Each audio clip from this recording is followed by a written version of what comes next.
One to the OU Tulsa campus for those who are joining us in person, and welcome to our online community. My name is Tana Fitzpatrick. I am in the role of Associate Vice President of Tribal Relations here at the University of Oklahoma. I am also the Director of the Native Nation Center for Tribal Policy Research.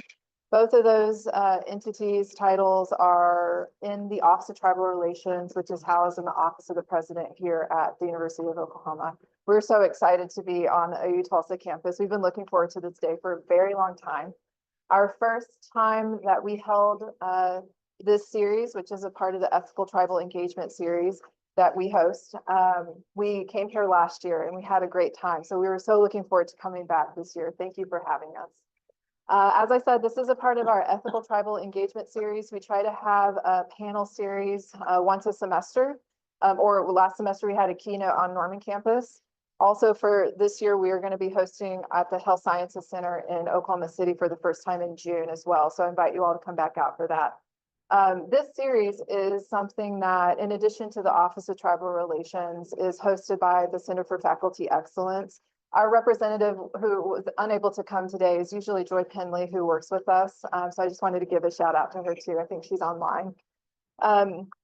We offer this series as a way to enhance the university to government relationships with tribal nations or on tribal issues, so that we can bring our daily interactions or even future interactions with tribal nations, we can elevate them. And we also offer it as a way to bring tribes and tribal representatives and officials into the university to help grow our relationships with them and help them understand the phenomenal expertise that the university has here. Today, we have a stellar lineup of speakers. I'll briefly introduce all of them and then turn it over to our first speaker today. And I asked for questions to be held until the very end. We should have plenty of time to have questions at the end so we'll take questions at that time. Our first speaker today is Dr. Matthew Beatty. He is Adjunct Professor of Applied Artificial Intelligence in the OU Polytechnic Institute. I also want to welcome Dr. Terry Reed, who's our inaugural director of OU Polytechnic.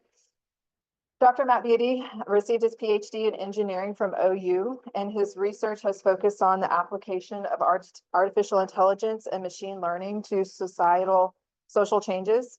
He also works in industry running a data science organization and has had executive roles in sales, product management, and operations in the telecommunication industry. Dr. Beatty is a U.S. Army veteran who left the service in 2002 as a major following his activation for Operation Enduring Freedom. Please welcome Dr. Beatty. Our second panelist is Warren Wheaton. He's District 7 legislator for the Kiowa Tribe of Oklahoma. I also just want to say a big thank you to Warren. He agreed to, at the last minute earlier this week to be on the panel. Our other panelist who is supposed to be here today, unfortunately, wasn't able to attend. So thank you so much, Warren, for agreeing to be here. Legislator Wheaton is a proud OU alum who earned his bachelor's in Native American Studies and a master's in applied linguistic anthropology. He has worked full-time for OU in the past as an upward bound academic counselor. He's also the tribal liaison before I came on board.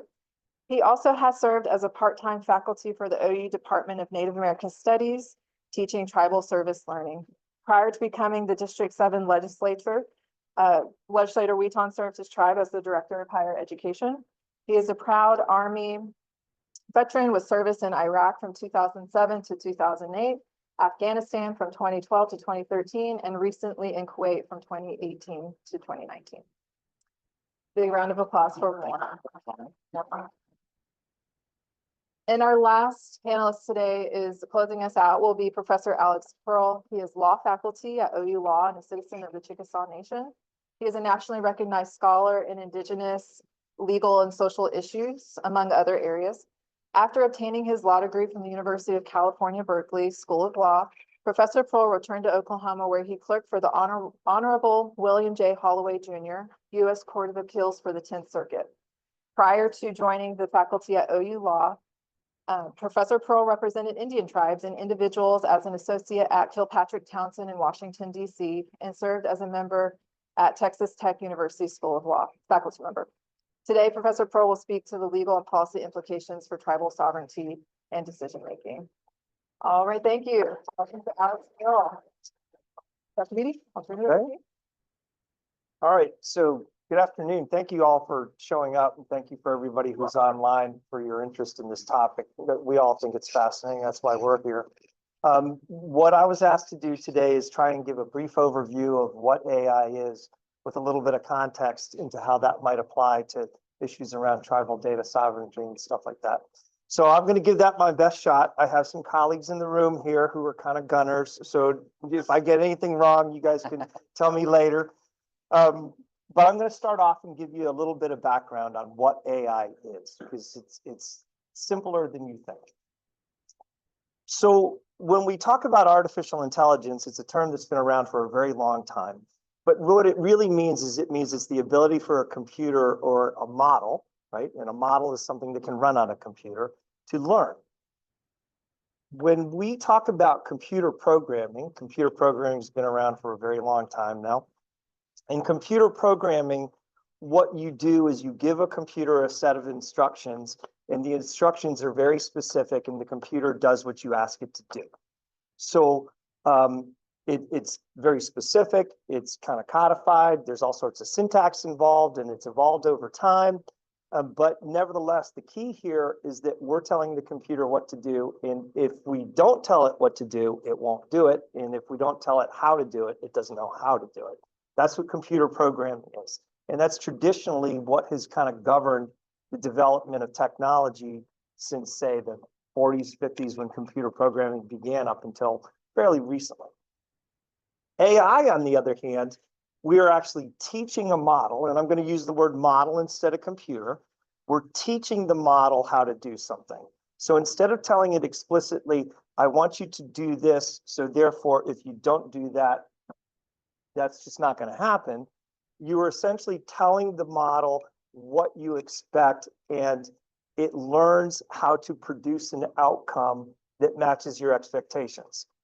And this is an important point. Your expectations are not necessarily exact. So when we talk about artificial intelligence models, we live in a world where they can produce answers or they can do things that we didn't necessarily anticipate. They should be close to our expectations, but nevertheless, they're governed by probability, which means there's a chance that they're going to do something slightly unusual. So you should ask yourself and say, well, how does an AI model learn? Well, it learns kind of the way we learn.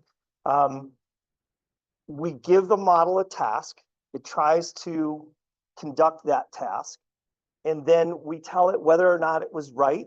And if it wasn't right, it goes back and it adjusts the way it tries to come up with the answer and tries it again and again until it gets an answer that we're okay with. And that's called training. So when we're building AI models, we're training them. So they're learning how to do something. And then once they're trained, they're kind of on their own. And so now they're free to go do what they want to do. We can give them feedback to correct it if we want to, but we also don't have to. We kind of let the model go do its thing. Now, AI models were actually developed to a great extent in solving language translation, right?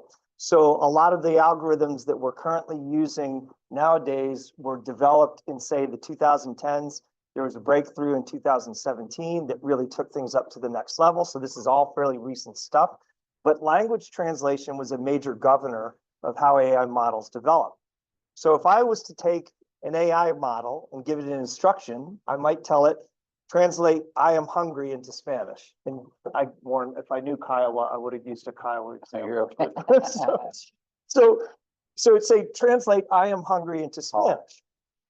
How's that? Paul. That means yes. Okay. And then the model says, "Yo estoy hambre." Well, that's not right? So we would tell the model, nope, the right answer is "Tengo hambre." So we want you to try again. Now, what the model does is it goes through and it changes the way it came up with the answer to try and get closer, and it tries again. And so it gives us another answer, like estoy hombre. Well, it's getting close, right? So we got the hombre right, but we don't have the tango right. So we say, nope, the right answer is tango hombre. You want to go back and try again. And so the model builds upon what it just did and makes tweaks to how it came up with the calculations to arrive at the answer. And then it tries again, and lo and behold, it produces the final answer, tango hombre. Now, I'd like to point out that the red on the SMART model is an official OU red. That's the one from our palette. So you'll notice the orange, we don't talk about orange. Orange is the one that got it wrong up front. But anyway, so that's called training. That's how you train a model. And I'm simplifying it, but at its basic, that's really what happens here. What's kind of cool about this stuff is that one of the fundamental blocks of how AI models work is something called neural network programming. And neural network programming works a lot like our own brains do. So I'm going to give you kind of an analog here. We're going to start off with a biological neuron, right? So a biological neuron is a cell where it has dendrites on one side, and those dendrites are connected to other neurons, and they receive stimuli from other neurons. So any given nerve cell has a bunch of different dendrites, and those dendrites are connected across synapses to other neurons. And then it receives signals from all these different neurons, and then through a chemical process, passes along an electrical signal along the axon body to the end of the nerve cell where it connects to other neurons, and then it sends a signal, okay? So if we're all comfortable with that analogy, makes sense? All right, got it. So think of it as we have a stimulus on one side, comes into the dendrites, something happens in the nerve cell, it passes on a signal as an output, connects to other neurons. And that's the way our brain works. So our brain, think of our brain as a mesh of interconnected neurons. And the way our brain works is that the pathways, the chemical connections between different neurons, when they get innervated in a certain way, so when we're learning, then they get used to transferring that signal, and those pathways tend to dominate within your brain. So in other words, if I touch a hot plate, then maybe that's not a great example because it's a different nervous system. But if I see something, I recognize a cat, and it's a cat, then the pathways from my optic nerve to the part of my brain that determines whether or not something's a cat eventually learn, yes, this is how I see a cat. And so that nervous pathway tends to work better than one that would say that's a car or something. Make sense? Okay. So the analog to that on the neural network side is something just called an artificial neuron. And all an artificial neuron, as you look at it, it looks a lot like a nerve cell, doesn't it? So on one side, you have all the inputs that it receives, and those inputs can come either from the outside of the model or from other neurons inside the model. And the combination of all the signals of the neurons that are connected get processed inside the artificial neuron very simply. We kind of add together weighted combinations of the signals, and then we transform that signal and pass it out on the other side, just like a nerve cell does, right? So that's why it's called neural network programming. It's been around for a really long time. So I think it was developed in the 50s, the original concept of a neuron, an artificial neuron, but it was only until, I mean, really recently, say in the last 20 years, where it became practical with the kind of computing power and speed that we have available to us to build these models, because the way they work is just like our brain, where we tie together a mesh of these neurons together in such a way that it looks almost like an artificial brain. And then when we're training it, so think of that example I used where I said, okay, I want you to translate I am hungry into Spanish. Then what's happening is the model is trying to get the right answer, and it's passing information through the mesh, and it gets an answer, it compares it to what it should be, and then it takes a look at the difference. It says, okay, well, I'm this different. I'm going to make some tweaks inside the network to adjust myself to get better and better. And it goes back and forth, and it just trains itself on how to come up with an answer. That's how neural network programming works. That's it. It's honestly, it's not that complicated. And mathematically, it's It may sound complicated, it's not. I mean, and mathematically, it's not that complicated, right? But it's cool, I'll tell you that. I'm skipping a lot of details. There are other things that happen when we train models. One of the important things that we do when we train models, we also use something called reinforcement learning, where we get a model, we train it, it learns how to manage itself, and then we actually kind of train it again through reinforcement learning to get it better. So like when we were talking about the Waymo example, reinforcement learning was a big way of training autonomous vehicles, which do run red lights, as we talked about. Okay, so what does that mean in terms of, say, a topic like data sovereignty? So data sovereignty is a problem in artificial intelligence. So one of the things that you should wonder is, I'm assuming we've all played with some of these like ChatGPT. You say, well, why are applications like ChatGPT so smart? It's because they're trained on everything on the internet, everything. And it's a free for all. So basically the way it works is if it's on the internet or if they can get access to it, then they are going to train on it. And they break rules. If it's out there, they're going to train on it, right?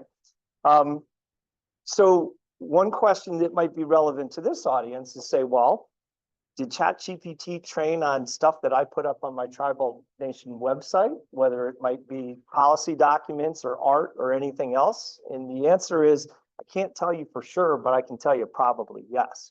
So if you didn't want it to train on it, it's kind of too late, right? You put it out there, everything that's out there is going to get trained on. And one of the things you have to be careful about is you can put all the great policies you want out there and say, my acceptable use policy is this, my acceptable use policy is that. The models are still going to train on them. And at some point in time, if you want to worry about it, you might have to sue somebody, but they're training on it, okay? So you have to be aware of anything you put out in the internet, in the public sphere, assume that it's going to get trained on. Well, maybe there's a good side of that. You say, well, then does that mean that if ChatGPT trained on the knowledge they put on my Tribal Nation website, if somebody was to ask ChatGPT a question about my nation, is it going to get the right answer? Well, maybe, right? So remember what I said up front, with artificial intelligence models, we live in a world of probability.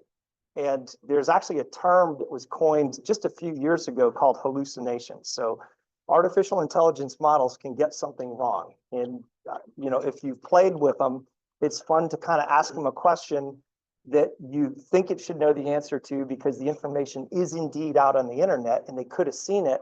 But remember, they're training on everything. So their ability to focus on anything is relatively low. So they tend to get things right that they see a lot, and stuff that they don't see a lot of, say the information domain supporting a tribal nation, maybe they'll get it right, maybe they won't, okay? So two things I want you to take away from this. If you put it out there, they're going to train on it. And when they train on it, don't assume they're going to get it right. Make sense? Okay. So we talked about how you can lose control. Thank you.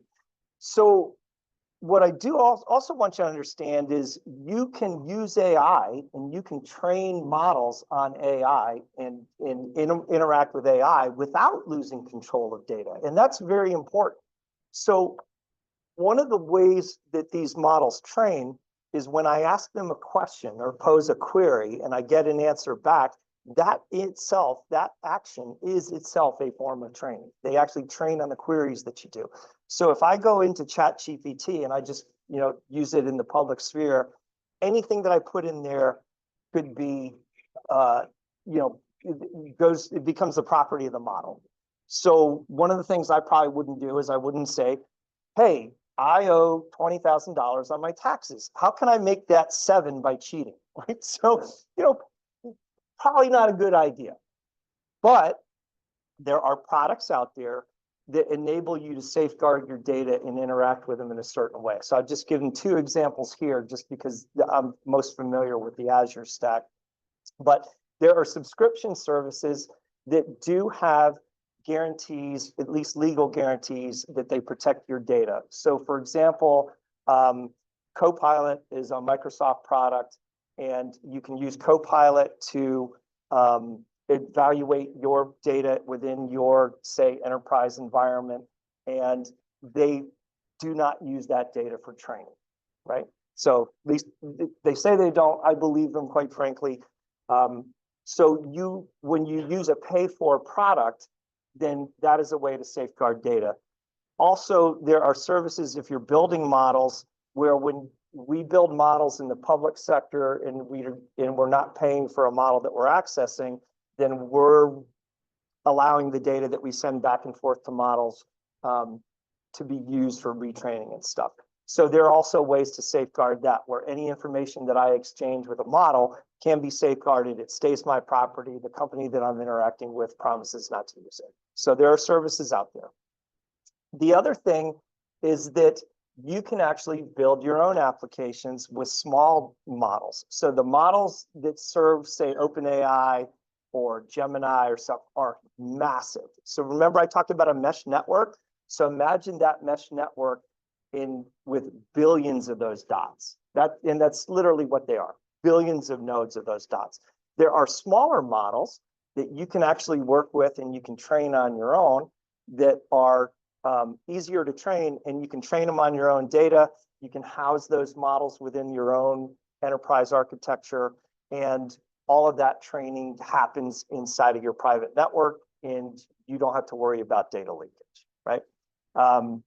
There are some other clever ways of doing things. There are some techniques where you can kind of have the best of both worlds, where you can build models. There's a technique called retrieval augmented generation. Again, this is something that just is kind of relatively new, probably about 3 years old now, I think, and turned into a really hot way of applying AI to information domains where you don't want to let something leak out. So for example, I was involved in a project where we wanted to create a chatbot that could work on all of our HR documents, right? So we don't want our HR documents outside of our enterprise intranet. And as a matter of fact, as I learned in the training process, HR didn't want us to necessarily put everything in there that we had. But nevertheless, we could essentially build a database, set the AI model on that database, and it only answers questions from information in that database. So there's ways that you can manage these risks that I talked about. Okay, so finally, AI tools are evolving at a pace that I've never seen, right? So again, like 2017, there was an algorithmic breakthrough that really kind of set things loose. And I want to say, so ChatGPT hit general marketplace, what was it, fall of 2021, right? 3 years ago. So like the application that I just described about building something that is only going to search your own information domain, that was a real pain in the neck to build 3 years ago. Now there's no code involved. I could train anybody in this room how to build one of those applications. Take you about 20 minutes. It's that easy. So the tools are super powerful. And one of the things that I think is exciting about AI is that back in the day, you had to know how to write code to go build an application. Well, you don't have to know how to write code anymore. If you do have to write code, guess what? There's an AI model that will write the code for you. But the degree of no-code tools that are out there has exploded literally within the last year. And what makes that cool is that we can build applications in all of these different spheres. And the people who are now super valuable in building these tools are not necessarily the engineers and coders. Yes, we need the engineers and coders to go build models. But the way I like to describe AI is like English majors are back in the game because they're all about language, right? And so working with, who do you want to ask a question of an AI model? Do you want somebody who is only been an engineer their entire lives, or do you want somebody who's been exposed to education and ethics or law or what else? You know, it's important. So all these domains that are traditionally liberal arts domains are now an incredibly important part of the AI community, which I find exciting. So for example, just to tell you give you a little insight into my little slice of life, my dad's 82, okay? He got his master's in English back in 1964, 5, something like that. Guy loves AI, right? He's an English major. So his idea of fun is to go in there and try and figure out how to get AI models to hallucinate and everything. And he told me, he knows I'm talking to you guys today, he said, make sure you tell them prompt engineering is a very important part of AI. I was like, yes, Dad, yeah. You know, you're never too old to have your dad tell you what to do. But the point is that they're cool because again, they enable people access to technology who might have felt like they were frozen out from it because the barrier to working with it used to be high. And I think that's pretty cool. And so there's risk associated with these things. I do think in general, the risk is outweighed by the opportunity. So as long as you're engaging with them intelligently and carefully, then there are a lot of opportunities in this space. Okay, thank you. Like your first computer?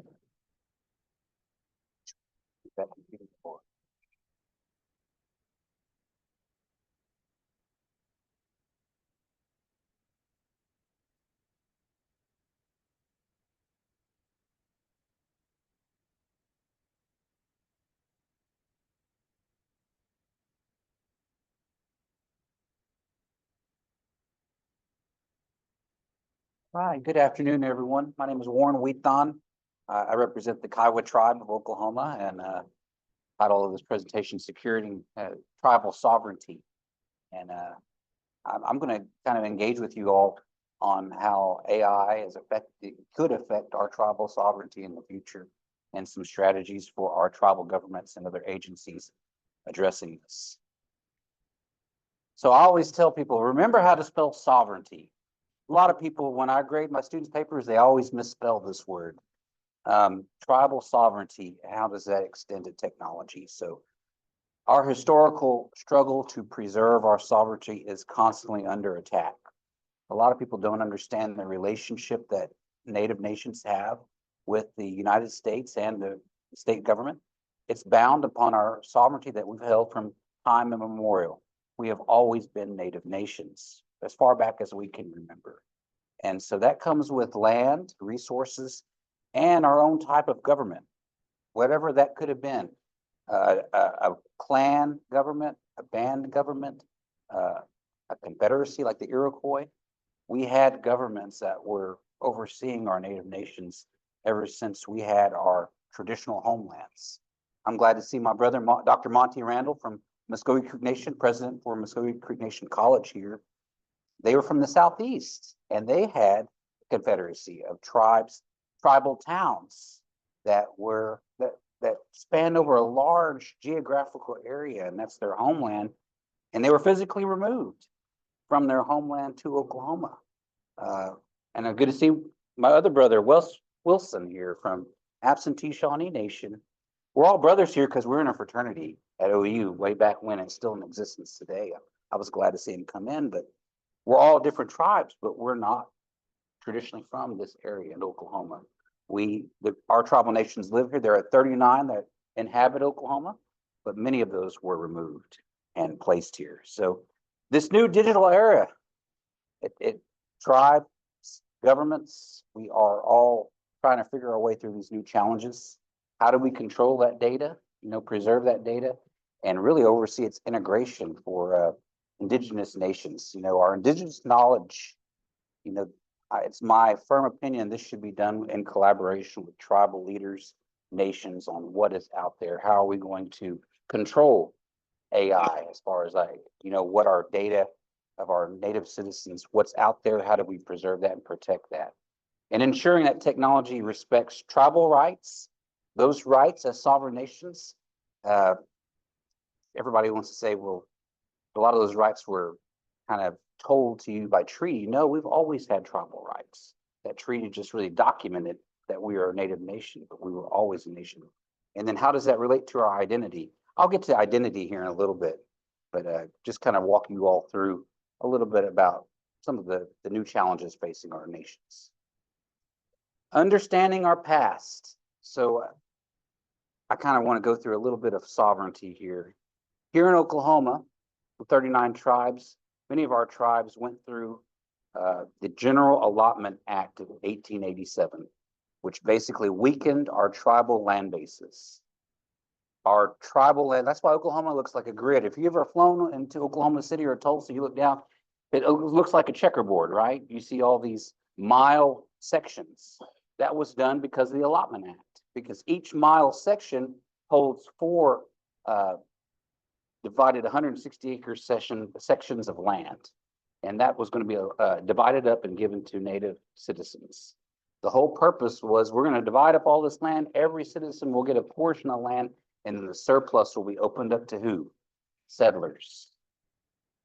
And that was their, they want all these people to take this land and show these Native nations how to farm, ranch, cultivate agriculture, cattle. And for many of our Native nations, that did not happen. And in the mid-20th century, the termination era, I hope that we don't see another upcoming termination era with this new federal government coming up. But it's constantly, every day, it's in the mind of our tribal leaders, because this was an era in the 1950s where a lot of our sovereignty was basically taken away with the stroke of a pen. The Congress decided to terminate some of these Native nation sovereignty. One of those nations, the Yuchi Nation, was one of those tribes. They're still here in Oklahoma, but they are now categorized as citizens of the Muskogee Creek Nation. In the 1970s, there was a turning point called the Indian Self-Determination Act. President Nixon passed that in 1975, which restored administrative controls to Native nations. Everybody thinks that a lot of Native nations, they say that, well, they get all this grant money from the federal government. That's usually what they're talking about, is self-determination grants. They're called Public Law 638 grants. They cover different areas from education, social service, higher education, housing. There's a lot of community programs that were given to tribes. Not really given, they provide the money, but the tribes administer those programs. But data governance is now the next frontier. What are tribes going to do to protect our data sovereignty? Artificial intelligence, I'm going to use an example like representation, right, and bias. Usually when I started with ChatGPT, I wanted to learn about, I just put in my own tribe, for example. And I think I was kind of wanting to have a representation, and it read all kinds of, inaccuracy. There was a lot of inaccuracy. There was a lot of representation about Plains Indians, but it was all generalized, not specific to Kiowas about how they dress and, the language they spoke. But I felt like it was a lot of, I guess John Ford, John Wayne movie rhetoric about who Plains Indians are. And so I felt like it was exclusive of our indigenous community and who we were, which I'm thankful for now. I'm going to come back to that in a little bit. But there's also a risk of social inequities in these automation systems, like risk of structural inequities. Our tribes, and I guess I'll go ahead and hit on this right now. I come from a small tribe. My tribe numbers about 10,500 citizens. It's one of the smaller Western tribes. We're not one of the large 5 tribes, meaning 5 tribes, Muskogee Creek, Seminole, Cherokee, and Choctaw nations. My tribe is probably about 40 years behind those nations. And I'm kind of thankful for it, because we don't have the infrastructure nor the IT support. Everything is on paper still. And it's old school, and I love it, because we're not in danger of anybody. I'll say this: when I first was a director of higher education, I've never had to do this because I worked for the University of Oklahoma for about 10 years. But I had to send a paper voucher to get a bill paid, and it was for our rent. But I didn't do it online. There was a form you filled out, and you filled it out what needed to get paid, and you sent the bill in with that. And they sent you a physical check to my office to get my rent paid. And I was like, man, this is the oldest system on earth. But then I was talking to our own IT department, and they said, well, we'll never get hacked. If you're filling out paperwork, you're kind of secure, right? And I said, yeah, but man, this is a lot of work. But there's our tribes, my tribe, I can only speak from my own experience. My tribe is way behind in terms of like uh, the capacity to kind of manage any sort of automated system. But when it comes to AI, I think tribes are asking themselves, how do we manage this and work with these AI developers to create these programs and really control what information is being put on out there? So there's a lot of cultural risk, native imagery, to include language. My wife and I had a discussion a few months ago, and she's listening in, so I'm gonna use her as an example. There was a organization that was wanting her to do some work on creating this play, this theater, and they wanted to do some promotional work, but they wanted to put those images into AI. And she put her foot down. She says, we're not doing that because a lot of those images come from traditional representations of who we are and our identity, meaning like these images reflect Osage people. And that's something we do not want to share in an AI platform, because once it learns it, who's going to put it into the AI program and be able to use those images? Because a lot of the images come from their creation story or oral tradition, very, very meaningful to who they are and our identity. And a lot of people ask me, what do you mean by identity? We're talking about language, we're talking about worldview, we're talking about cultural values, traits that make us who we are. A lot of times religion, there's all kinds of facets we can look at. What is identity? But protecting that, language, tribes are now talking about, we have our language on our website. Maybe that's something we don't need to have on there because that's ours. And so much of our culture has been exploited already by the media, my own tribe included. We've been exploited before 1970s, right when, recording studios were starting to record a lot of native music. We had Indian house records. A lot of these people were going into communities and recording tapes.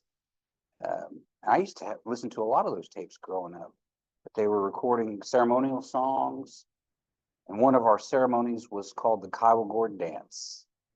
And those songs were ours. We have a long oral tradition about how that dance came to our people. And now you go to any powwow in Oklahoma, there's a gourd dance. Or if you go, it's even spread all over the nation. They have gourd dance songs being sung in California, Florida, New York. And people don't understand that it got out there, and we'll never get that back as a people. And it kind of hurts us when we talk about the gourd dance for our Kiowa people. We're never going to get that dance back, because now what's happened, other tribes are formulating a story about how that dance came to them. And so a lot of it is not, it sounds made up, but they're promoting that dance as their own now. And so what action is needed? Native voices need to be brought to the table when we're talking about artificial intelligence policy and development. So for tribal governments, it's all about protecting data, protecting our sovereignty. And I'm having these discussions within our legislature right now. Tribal governments, larger tribal governments, we're kind of watching because, as I said before, our tribe doesn't have the capacity. We don't have the servers, the collection, management tools, and even storage of data. We're talking about it within our legislature, and it's like we just got the internet yesterday. But for larger tribes, I think it's really a critical issue of how are we going to protect this data, our citizens' data, as a tribal government? How do we do that? And then share things. Our legislature's got a bill on the floor right now talking about data sharing agreement with external entities. And how do we protect from that exploitation of sensitive community information?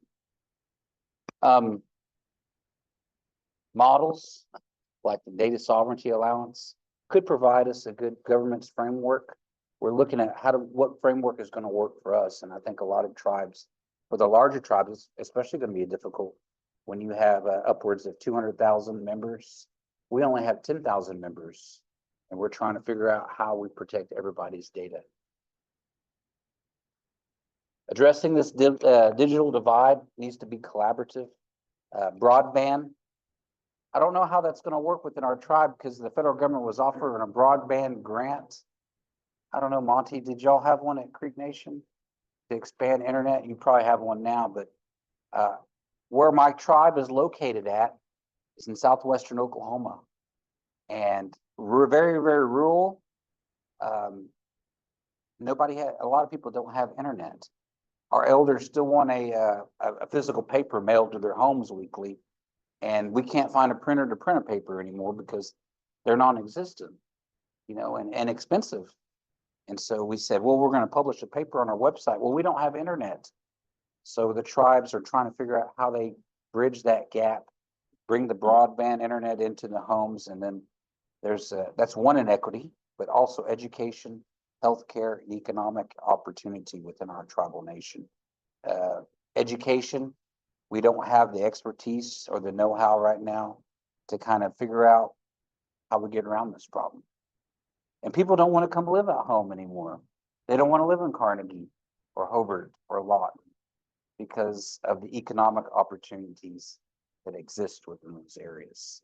I represent 5,500 people out of 10,000 people that represent our tribe. So we're half the tribe that don't live in our reservation anymore.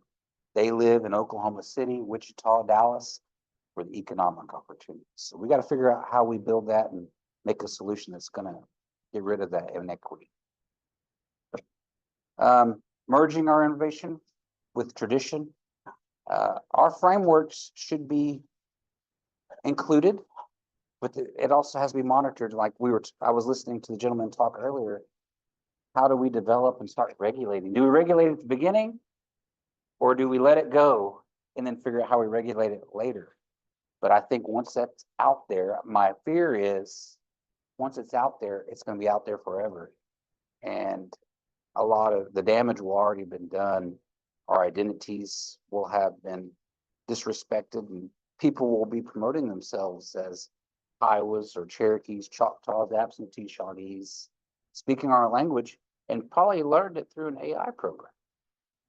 How do we prevent that? How do we design, algorithms utilizing our tribal images? I really stress that we don't need to put anything out that's traditional or really meaningful to our identity. Once you put it on the internet, like even our website, I kind of went round and round.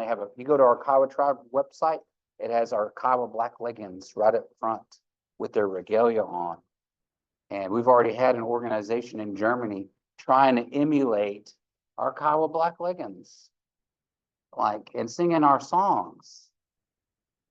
And that really disturbed me. Like there's a country in Europe where German people love Indian people. They love the culture. They even have their own powwows with teepees, drums, and people making regalia over there because of the internet. They learned how to do all that on the internet because you go to YouTube, you can look up powwow songs and everything. So how do we collaborate with our tribal leaders to formulate a really comprehensive policy on how we're going to address AI? So that's my presentation today. Thank you. That was a real quick. I told Evelyn she owes me a little bit because making a PowerPoint in 2 days is pretty tough. So Thank you so much. thank you very much. Great. So I've already learned so much hearing from Dr. Beatty and Representative Wheaton. I'm thrilled to be here with a diverse group of folks. We have tribal leaders here, we have engineers here, and an audience online that feels appropriate given the topic that we're talking about today. So I'm gonna shift some of my remarks to try and pull together some things that we've all been talking about here and reflect on this from a legal and policy standpoint. I originally was going to talk about how tribes can think about AI depending upon in what capacity they're functioning. We had an amazing crash course in the history of tribal sovereignty to remind everyone that tribes are nations. We've been nations since time immemorial. The United States government has recognized that nationhood, even if they haven't always wanted to recognize that nationhood.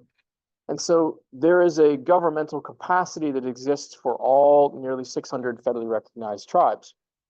And in that capacity, tribes can enact laws that say we will use AI in whatever capacity, we will use AI in these capacities, or we will never use AI in whatever capacities.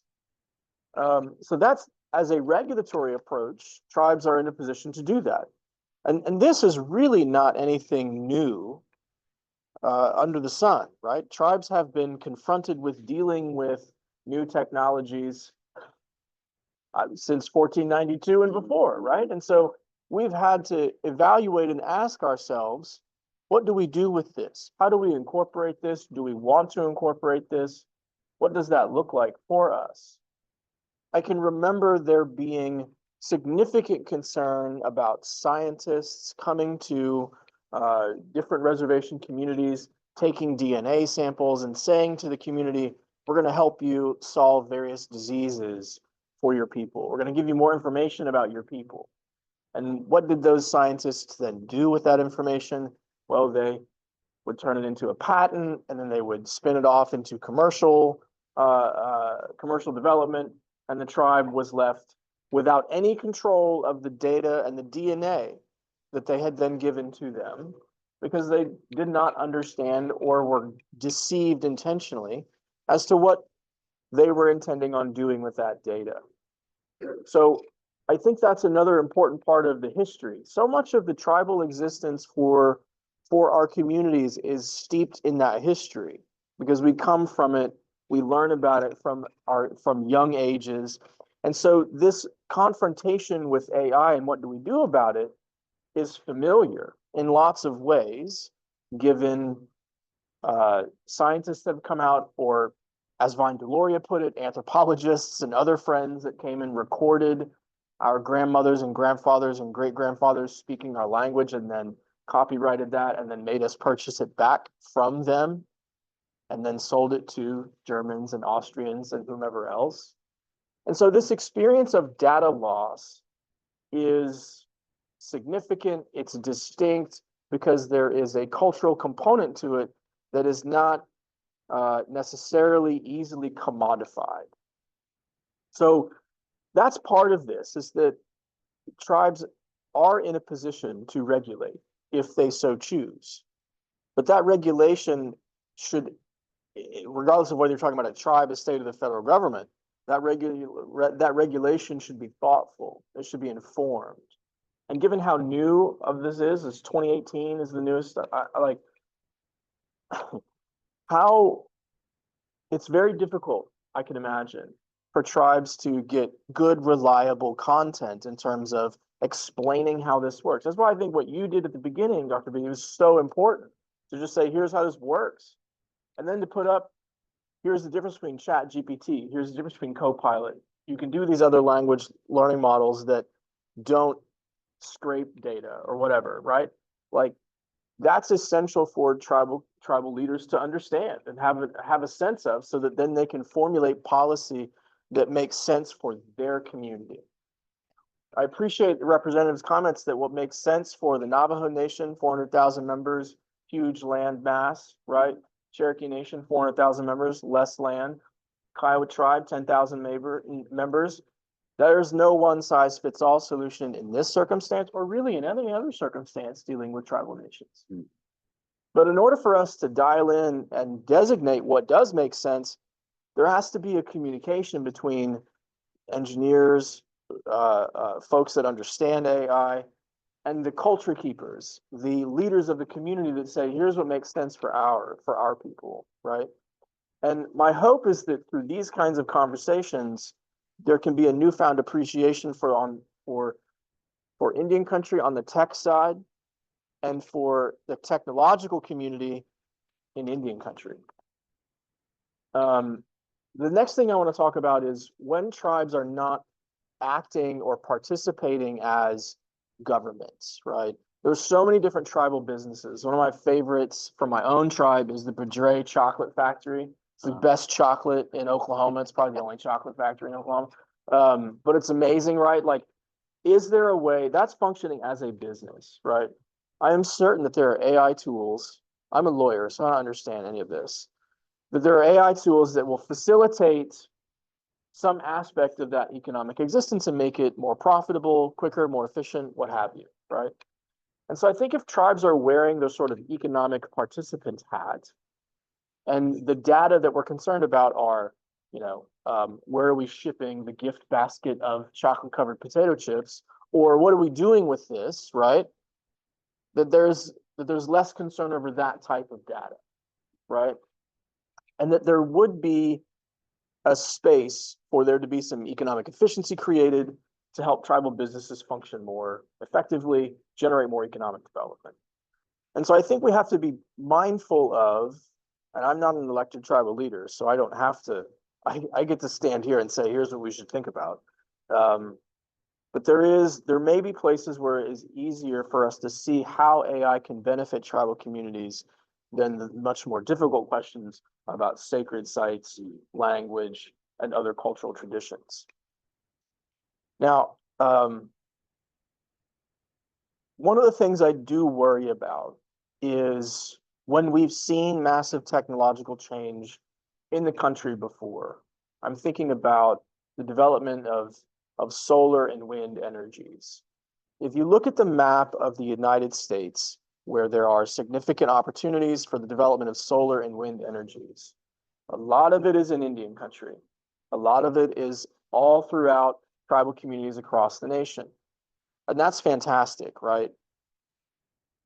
The challenge is if you build the solar farm or the wind farm, so many of those tribal communities are not located close to major transmission lines. And so if you're going to build the giant solar farm, you then have to actually get the energy to a transmission line that can then send it to Seattle or Phoenix or Los Angeles or wherever. And that takes money. And the part of the reason those transmissions lines are where they are is because tribes didn't have a seat at the table in thinking about where should they go. And so I appreciate so much that Dr. Beatty was like, this is less an engineering and math problem. And Representative Wheaton said, this is about having a seat at the table and a voice for Indian country. And we absolutely need that. And so this is sort of not a new problem. It's not a new problem that tribes are not well represented nationally, right? It's not a new problem that if you were to just use a Google search of what a native person looks like, you would get something that probably doesn't look like me. Iron Eyes Cody. You get Iron Eyes Cody, he's not even Nate. So that's a real problem. And if all of the learning models are learning based on those stereotypes and incorrect manifestations and lacking that authentic presence, then we're just amplifying the sort of funhouse mirror that we've always been struggling with in Indian country. And so I don't know how to solve that problem, but it is absolutely, it is not, it is still a problem, and it is a bigger problem in incorporating in the AI space. And so I think in this moment, it's important to remember that as part of the history of the political relationship that has defined tribes working with the federal government, as part of that political relationship, a key component of that is consultation. A key component of that is having a conversation and an interaction with stakeholders and decision makers at the highest levels. This is the origin story of treaties. That's how we have always done this from the beginning. In 1871, Congress said you can't do that anymore. I still think that's unconstitutional, but regardless, we now have various consultation policies that agencies are supposed to consult with tribes on what policies should be. there is nothing that, there is no document, there is no legal obligation for ChatGPT, OpenAI, any of the companies to go and consult with Indian country. They should. There's value in doing that. It provides you with a better representation of the world and how your approach to developing these models might be improved by working more directly with tribal communities. I think there's an act of good faith there that's important as well, by making sure that Indian country is not yet again left behind on the technological curve. I'm very concerned about that, with whether we're thinking about where transmissions lines are created, how quickly we deploy new technologies in terms of Indian health facilities, whatever it is painful to watch Indian country be overlooked and to have to demand forcefully, sometimes through litigation, that we not be overlooked. It's just good policy to do that at the outset. Lastly, I want to talk about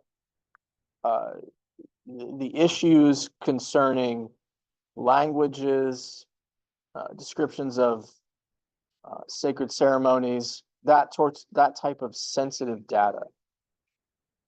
And again, this is not something that we have never had experience with. Vine Deloria's chapter and Custer Died for Your Sins, Anthropologists and Other Friends, everybody should go read that book entirely, but that chapter especially.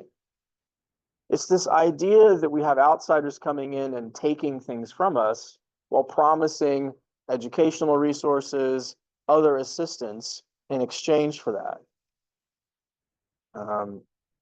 Lots of tribes now know better than to just allow outsiders in without an IRB or other regulatory parameters for how they are to interact with the tribal community, or whether they want them to interact at all. This is our most recent manifestation of that, but it's in a different form. And so we have to be thoughtful about what that regulation of that conduct looks like in this context. I can learn my Chickasaw language from a Rosetta Stone app on my phone because of the good work done by people like Josh Hinson, Lokosh, and others at the Chickasaw Nation's Language Redevelopment Rehabilitation Center. It's fantastic and impressive work. I could imagine that you could also use it as an AI model. I also am absolutely certain that we would then have Germans or other people in an appreciation attempt to appreciate your culture, our culture, that then have access to that perhaps paid subscription model, whereas the tribal members don't. Yeah. And that is horrifying to me, right? That is a taking of property, that is a taking of identity, and it is I'm very concerned about that happening. I'm also concerned about not being able to access and utilize and perhaps build the AI tools that will make it easier for my 12-year-old and 14-year-old to learn the language that the government said you are not able to learn to my great-grandmother. So where we have these tools that could conceivably be put towards language rehabilitation, I am interested in how to use them thoughtfully. And I think that's worth a conversation, but that conversation is just starting. And if that conversation is going to be effective and helpful, Indian country needs to be in the room and doing it. So I'm going to end there and just appreciate my co-panelists here and Tana Fitzpatrick, who's instrumental in putting this together and other things. So thank you to Tana for the invitation, and Evelyn, who's a wizard at all of this. I appreciate the time. Thank you for listening. I appreciate it.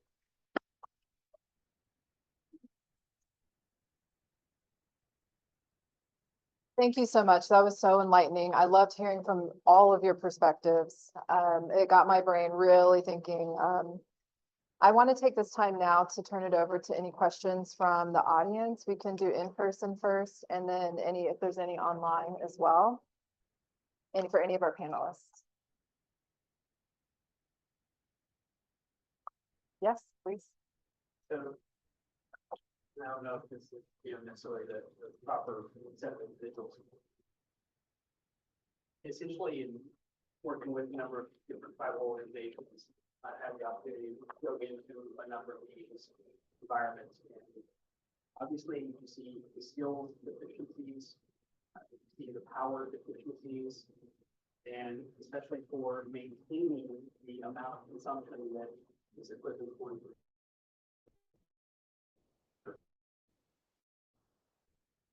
Those are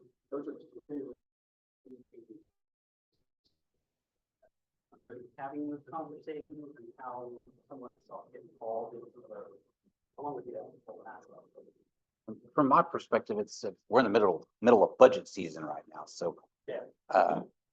That's what you, if you're a tribal citizen, you need to be contacting your tribal representative about finding the support from within tribal funds to start figuring out how we make those contingency plans based upon our tribal funds, because I don't know what I'm worried about what the status of grant money may be in the future when it comes to like, where do we find those resources to build that capacity? Because that's a real concern for me in having those discussions with our tribal leadership. We got to set aside some money to build this from our gaming revenue, because we're not going to have those grants available for us. Sorry about that. Did that answer your question? Like, are you talking about like what other resources might be available? That's, I mean, it's perfect. Yeah. Anybody else. Yeah. Not be, Yeah. for, my perspective.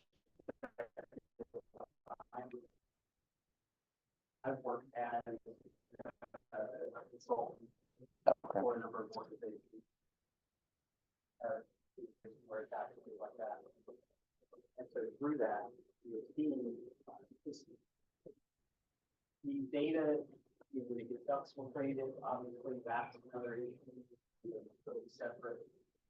There's obviously healthcare related systems that are going to be critical as far as securing their data. I know that that's also another area that have healthcare, AI together, those services, organizations that you all rely upon in the systems that you all run, they in turn give you utilizing that. So areas that I feel conversations need to occur. How do we get it? How do we really start to involved? I mean, part of my thought here is it's part of what I'm trying to do at the law school at OU, which is to try and, with Tana's help, is to try and build partnerships between the university and Indian country. Yeah. We applied for a grant together, right? We are trying to figure out ways to partner, not just in, we would love to have your students and we'll mentor them, but partnership in terms of, can we apply for a grant together that is about the development of infrastructure in Indian country, right? To address the digital divide that we talked about, that was supposed to be addressed through, some statutory, enactments. So I think that what we're seeing now, especially since it's budget season, is we have to be more creative about where we looked for money from. Absolutely. And I think that if we have, in my view, if we have multifaceted groups that are applying for that with your expertise, tribal expertise, right, a university, then that seems appealing to me, that we have the right people in the room making the decisions to directly improve the existence of a particular community. So I think part of it is about being creative about where we look for money, because some of the old sources or the reliable sources are not so reliable now. Yeah. We are getting close to time, so we're going to take one question from the online audience.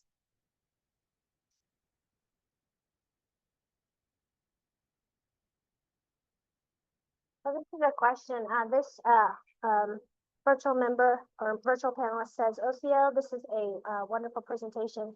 This is a question for Alex. In practical sense, what would the data sovereignty regulation look like? Whether it's tribal, state, or federal laws, what are policy experts saying about how those potential laws should be structured? Would it be akin to NAGPRA or perhaps requiring the application of data extracted from the tribal nations only to be used in cooperation or consultation with those tribal nations? What legally is possible and enforceable? That's a great question. I think it's the question about whether we set as a tribal code a data policy that applies to any time data is being used, right? That's sort of a blanket provision. You can also do it, I would imagine, through contract language that says with individual vendors, here is how we are permitting you to use or not use our data, and here's what you're going to do with it. I think that's the sort of initial step is, do we have a code provision, right, that requires, I would imagine, a great deal more policy thought, okay, since it's going to apply more broadly, versus an individual vendor decision, which will be more narrowly tailored to healthcare data or whatever the particular industry is, that you could do that through contract. Now, there's some appeal to doing it through contract because that is more clearly enforceable, either in tribal court or state court or federal court. There are protections there for the tribe's sovereign immunity. There are protections there to ensure that the vendor then will consent to tribal court jurisdiction if that's where it needs to go. If you have a code provision that then's attempting to apply broadly to vendors, then we have some concern about whether the tribal court would have jurisdiction over that. And so then you may have to be in state court or federal court. So I think that there's a lot of, that's a fantastic question that would have its own panel, frankly. Yeah. But I think that's the first step, is a code provision, or do you want to do it by a contract? Because that's the easiest, quickest solution in that moment. I have a comment on that. Yeah, if you yeah. will. So, it's a tough one because the question also included enforceability. Right? Correct. Yep. And contracts are great because they are easy to put in place and stuff, and they do give you an enforcement framework, but ultimately you're letting an outside arbiter determine who is right and who is wrong according to the contract. So in you asked a question that did touch on data security, and AI is a nuance to data security, but as my like OUPI cybersecurity folks over here would tell you, you've got to safeguard data carefully and assume that you can't enforce a contract. So we call it a zero trust architecture, I think. Is that right, Chris? So call it a zero trust architecture, which is closing ranks around your data in such a way that nobody can get it without your explicit granting of those permissions. So when I talked earlier about don't put it on the internet, if you don't want, because you know, let's suppose somebody builds an AI model in Germany and steals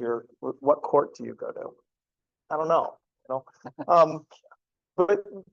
But so thinking about it in terms of like, how do you codify the relationship? How do you protect the data legally so that you have a cure available to you? But also assume safeguard it explicitly, it will get out and it will be used. And AI is just a new way for us to lose that control of our data.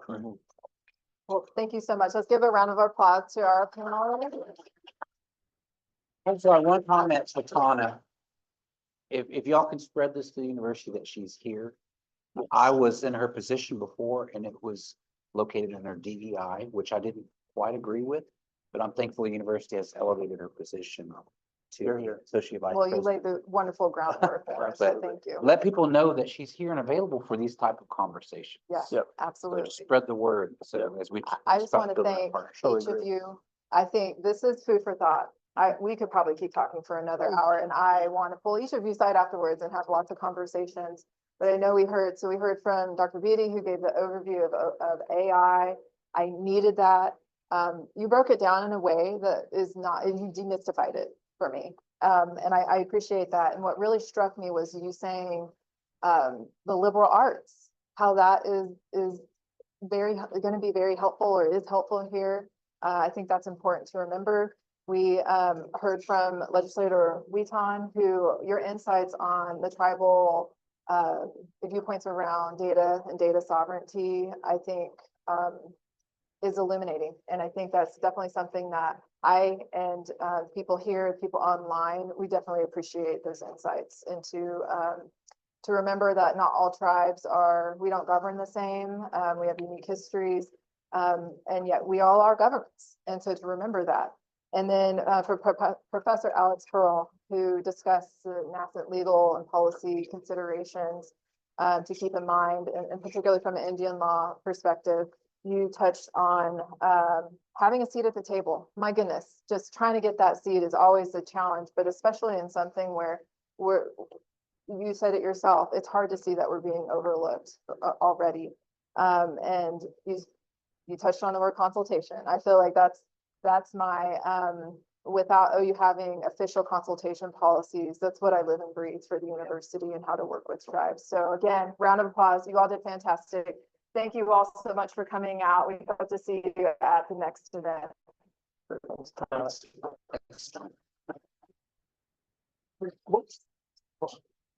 Mine was already up.